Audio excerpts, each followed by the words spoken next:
democracy has been restored. हमारी जो भी मांगे थी वो मान ली गई है। নিট প্রশ্ন ফাঁস নিয়ে আন্দোলনকারীদের সব দাবি মেনে নিল কেন্দ্র সরকার। দিল্লির যন্তর মন্তর থেকে অবস্থান বিক্ষোভ প্রত্যাহারের কথা ঘোষণা করল ককরোচ জনতা পার্টি।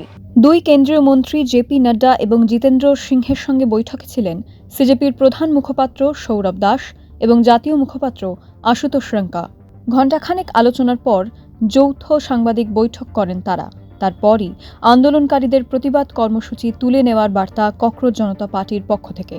तमाम मांगे जो हमारी थी वो मान ली गई है, तो हम इमीडिएट इफेक्ट से प्रोटेस्टर्स से रिक्वेस्ट करते हैं कि आप विड्रॉ करें, পিসফুলি अपने घर वापस जाएं। মাটি কামড়ে লড়াই চালিয়ে গেলে জয় অবশ্যম্ভাবী প্রমাণ করে দেখালো ককরোচ জনতা পার্টি, সঙ্গী গোটা দেশ। শনিবার দিল্লির কনস্টিটিউশন ক্লাবে নাড্ডাদের সঙ্গে সিজেপির তৃতীয় দফার বৈঠকের আগেই কেন্দ্রীয় শিক্ষামন্ত্রী পদ থেকে ইস্তফা দেন ধর্মেন্দ্র প্রধান।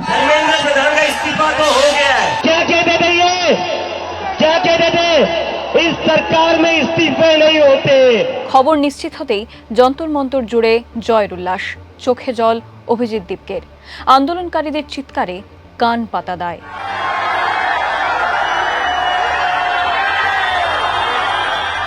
ধর্মেন্দ্র প্রধানের ইস্তফাকে গণতন্ত্রের জয় হিসেবেই দেখছেন ককরোচ জনতা পার্টির প্রতিষ্ঠাতা অভিজিৎ দীপকে। और ये इस्तीफा गवाह इस बात का, अगर आप लोग डरेंगे नहीं, अगर आप लोग इस सरकार के सामने झुकेंगे नहीं, तो अच्छे के इस्तीफे ले सकते हैं हम।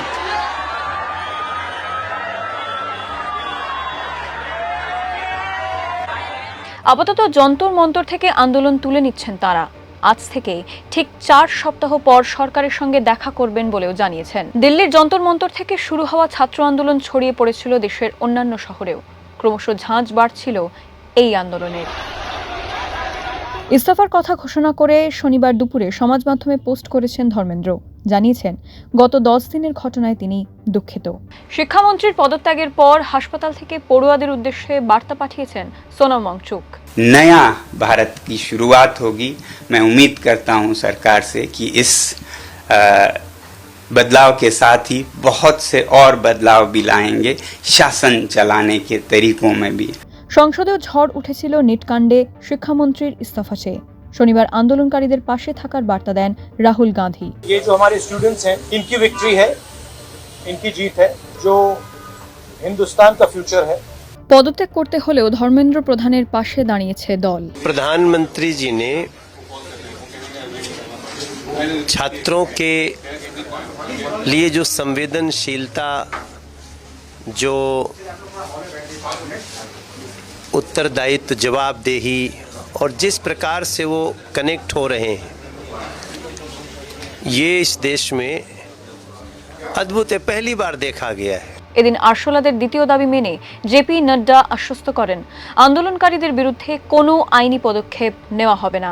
এখনো অবধি দিল্লি পুলিশ যে কটি এফআইআর করেছে সেগুলি খুঁটিয়ে দেখা হবে। सारे एफआईआरस जो सारे प्रोटेस्टर्स के खिलाफ फाइल किए गए हैं अभी तक, सिर्फ दिल्ली में नहीं लेकिन सारे बीजेपी रूल्ड और बीजेपी एलाइड स्टेट्स में, वो एफआईआरस विड्रॉ हो जाए, ये भी हमारी सेकंड मांग थी।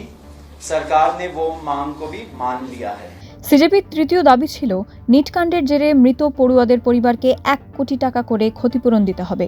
এ বিষয়েও সরকারের তরফে ইতিবাচক সাড়া মিলেছে বলেই জানা গিয়েছে। कंपनसेशन के बारे में सरकार ने बड़े स्पष्ट शब्दों में कहा है, हमारी भी सहानुभूति है, जान किसी बच्चे की जाए और उसके प्रति हम भी सहानुभूति रखते हैं। और सरकार, प्रधानमंत्री मोदी जी अत्यंत सहानुभूति के साथ हम सब लोगों ने कहा है कि honourable compensation according to the rules and regulations, whatever maximum will be possible, that will be given to them.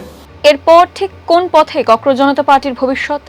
নতুন রাজনৈতিক দল হয়ে কি সরাসরি প্রবেশ করবে সংসদীয় রাজনীতিতে, নাকি আরশোলারা থাকবে ছকভাঙা রাজনীতির মঞ্চ হয়েই?